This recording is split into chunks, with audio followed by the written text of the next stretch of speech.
Au hameau du Haut-Vernay, les langues se délient et pas que. Le procureur de la République a fait une confidence importante à l'évêque de Digne.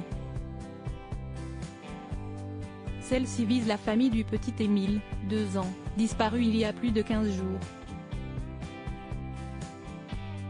Malgré le travail des enquêteurs, on ne saura peut-être jamais ce qui est arrivé à Émile, 2 ans.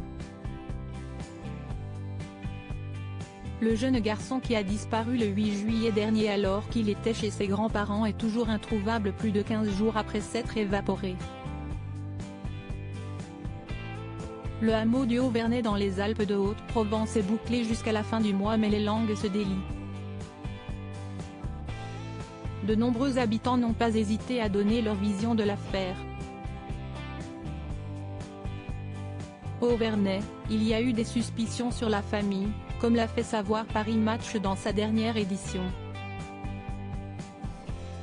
Pour un couple, le clan est suspect et un homme qui a participé aux premières battues a pointé du doigt l'attitude du père et du grand-père d'Émile, estimant qu'il était vraiment nonchalant et que l'ambiance était bizarre.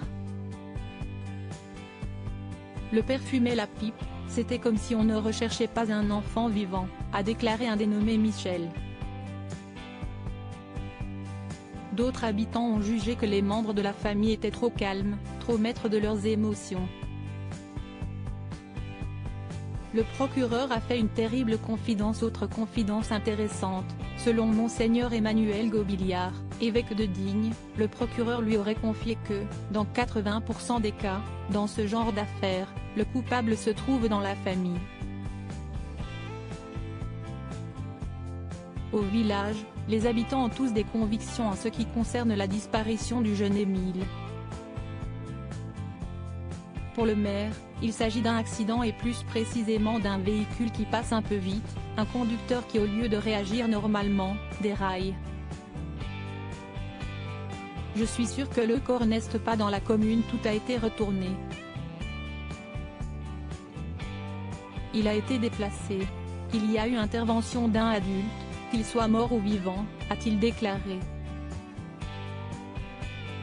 Une conviction qui avait fait grand bruit au Haut-Vernay, certains habitants désignant même un coupable idéal, un jeune homme qui avait pour habitude de rouler rapidement avec son tracteur. Les enquêteurs ont réussi à prouver qu'il n'était pas présent sur les lieux au moment de la disparition.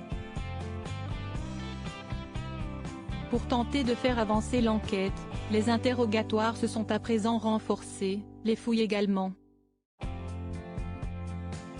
Le ton a changé au village, comme l'a fait savoir BFM TV.